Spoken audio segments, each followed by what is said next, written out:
Huwag po kayong maglala, wala po kami masamang hangarin, nais lang namin i-share sa inyo si Jesus. Sapagkat walang sino man sa mundong ito ang makapagliligtas sa atin kundi si Jesus lang. Sino daw ang tagapagligtas? Si Jesus.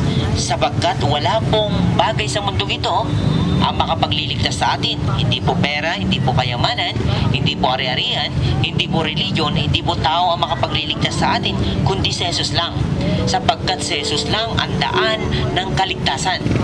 Kasi mapasayuman ang lahat ng bagay sa mundong ito, ngunit wala ka naman relasyon kay Jesucristo, useless ang lahat ng bagay na meron ka.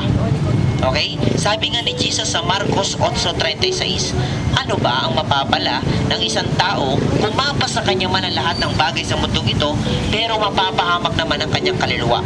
Nais sabihin dito ni Jesus na wala pong bagay sa mundong ito ang kayang makapagligtas ng ating mga kaluluwa.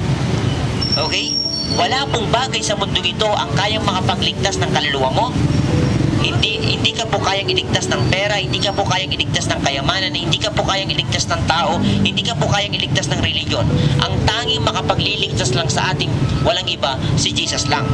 Wala pong bagay sa mundong ito ang pinakamahalaga. Ang pinakamahalaga ay yung relasyon mo sa Kanya. Dahil yung mga bagay na mahalaga sa tingin natin ay temporal yan.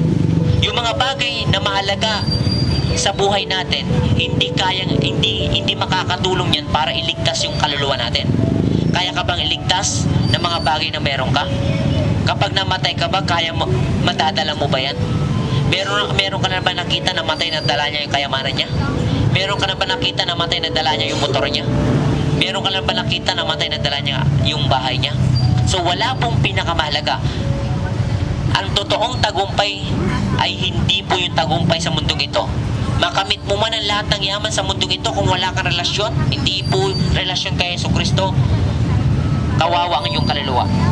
Ang tunay na tagumpay ay kahit na mahirap ka, kung meron kang relasyon kay Jesucristo, yun ang tunay na tagumpay.